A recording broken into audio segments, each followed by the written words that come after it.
guys, and welcome back to my channel. If you are new to my channel, you're very welcome, and I hope you can find some value on this channel. If you are a returning subscriber, thank you very much. Those that are new, I post my videos on Thursdays and Sundays at 6:30 p.m, so make sure to press that subscribe button and press the bell button to get notifications when I post more of my videos. In today's video, I am going to talk about quite a sensitive topic, just in terms of how difficult it is and also how widespread the issue actually is, and that is overcoming depression.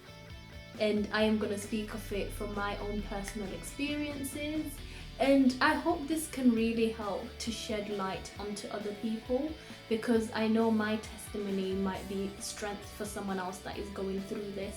I hope you guys enjoyed this video. During my third year of uni, I can't really say it's uni that brought it on exactly, but I think the pressure from being in your third year, wanting to graduate, and the pressure that there is there, also looking at the next chapter of your life.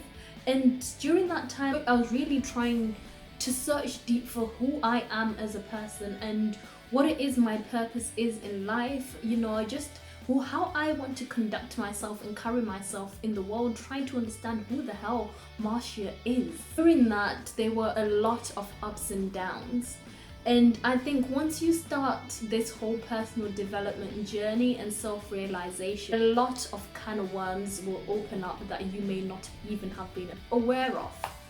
And during my last year of uni, one of those kind of worms opened. Not even opened, it shattered. And it completely shattered my world as well. A childhood trauma that I had, that I'd had glimpses in my mind of remembering about it, but I didn't fully remember it.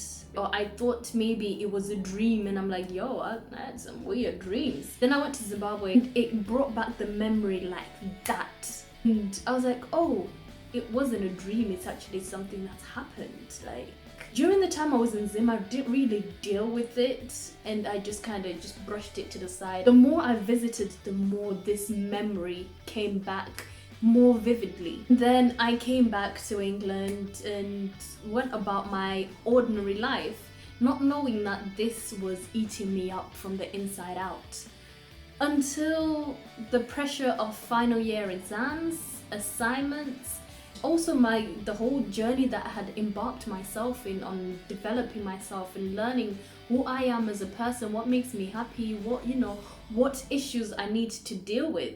It resurfaced again when I was now back, and it chose the worst possible time to come back, like to resurface, because I was in the midst of my exams. I had assignments that were going on, but I was unfunctional. Like, it absolutely just tore the living part of me out, and I was constantly beating myself up. I was constantly asking God why, and just wanting to understand, and wasn't getting anything. And the more that memory played on my mind, it's just something I couldn't understand. And now looking back at it, I understand that my state of mind at that moment in time was really negative. I was under a lot of stress, I was under a lot of pressure, and then I had this reoccurring thought which was also negative and surrounded by bad energy. It just tunneled down. Like,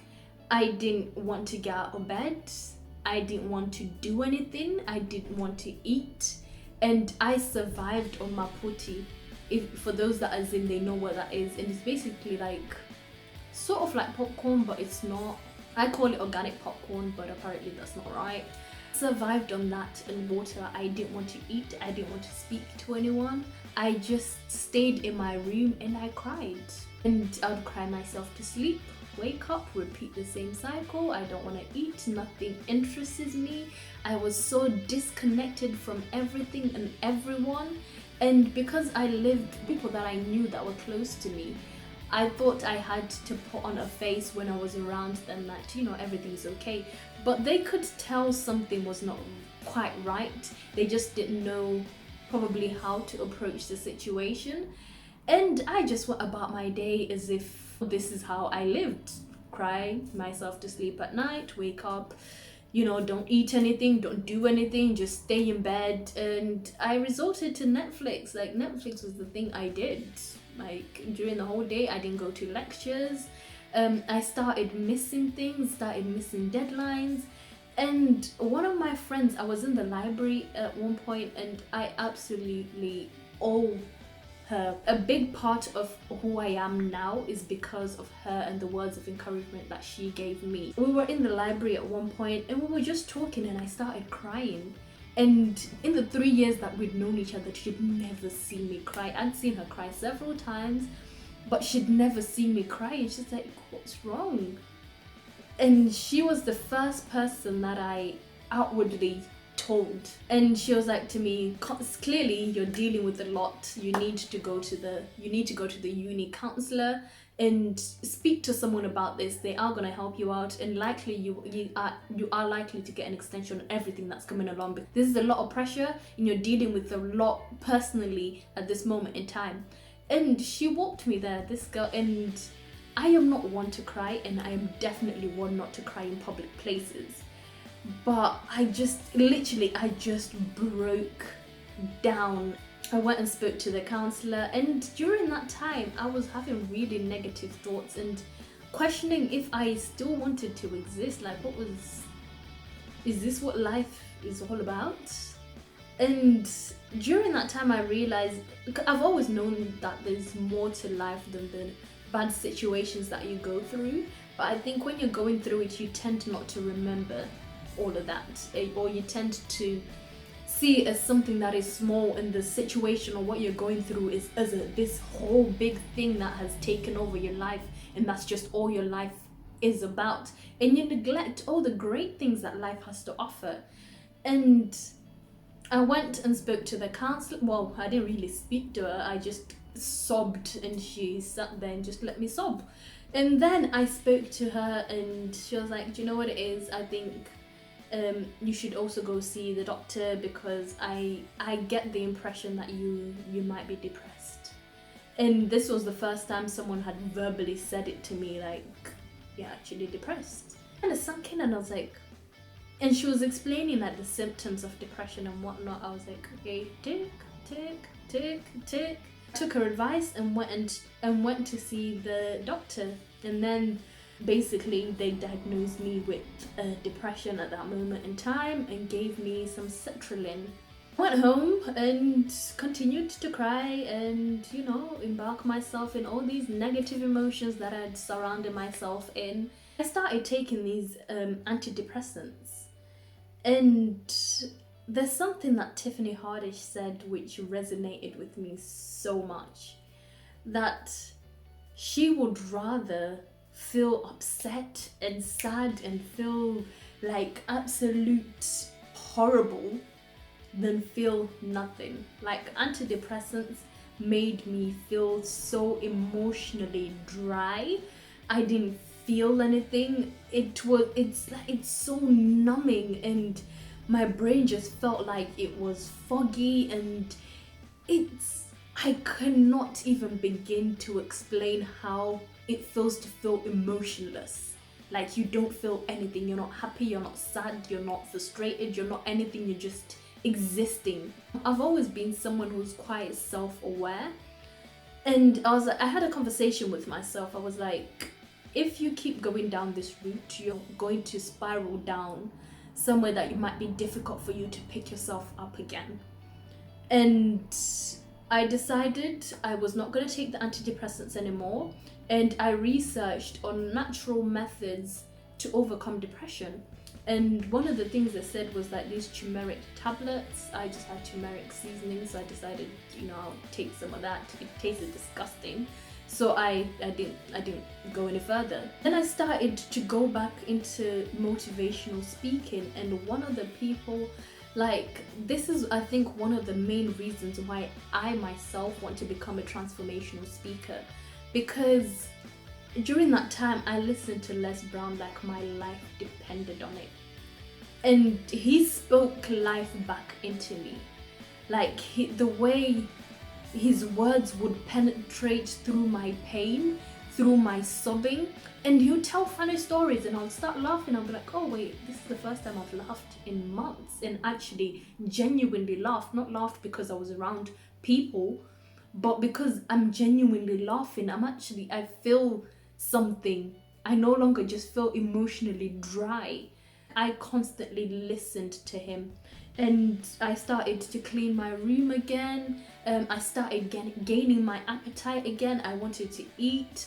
I wanted to spend a bit more time with my housemates and be around them.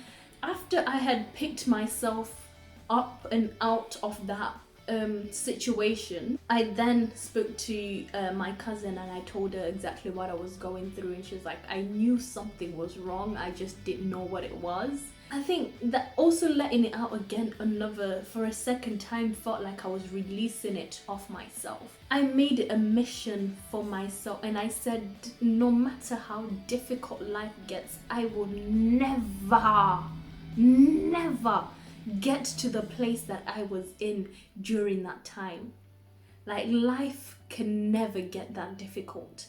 And I made it a mission for me to appreciate every single thing that I had going in my life, and to remember the great things that life has to offer me, the things that life has presented with me already, the things that life is going to present in the future. Like, I have a lot to live for. And constantly retelling myself that story, I started doing affirmations, I started practicing mindfulness, gratitude, and eventually, like, most people are so surprised as to why I am constantly always happy. It's because I understand what it feels like to be at what I consider for myself being right at the bottom, where I was in my darkest of thoughts and the darkest feelings I've ever felt in my life. Being able to pull myself out of that. Like, I became such a strong person. I thought I was strong beforehand, but now I see myself and feel that I am a strong individual. If I can pull myself through that alone, there are so many other things that I can do. And I just wanted to serve this as a reminder for someone that may be going through depression. Like, there are people out there that will help you. There are resources out there that are willing to help you. Don't feel like you're in this alone. And I've always said for people that follow me on my Instagram, that you can DM me at any moment in time. Tell me what you're going through. We will plan and find a way together that is beneficial to you and to your growth. And I will guide you to the things that I use, the things that I read to change my mind. Because now I realize that when I was going through that depressive time, my state of mind was not right. My thoughts were not right. Literally, happiness is a state of mind. As long as you learn how to change that state of mind, being in control of your mind, being in control of your thoughts, you can escape those feelings, and you don't need to feel that way. There are greater things to life, even though you may feel like this is the ultimate thing in my life which is holding me back, and this is all I feel. All I feel is anger, frustration, emotionless, whatever it is. Trust me, we can get through it. I hope this is gonna get to someone one day who needs to see this. And I can hopefully help someone to pull them out of that dark place. The grass is so much greener on the other side of you working on these issues. Like, do not hide away from your traumas. Do not hide away from things that are affecting you emotionally. Learn how to work through those emotions, how to release trapped emotions. And of which I'm gonna probably do a video on how to release trapped emotions some point very soon. Hope you have found some value in this video, and I know my testimony can be strength for someone else. Don't forget to like, comment, and please share this video, and also subscribe, and I will see you guys in my next video.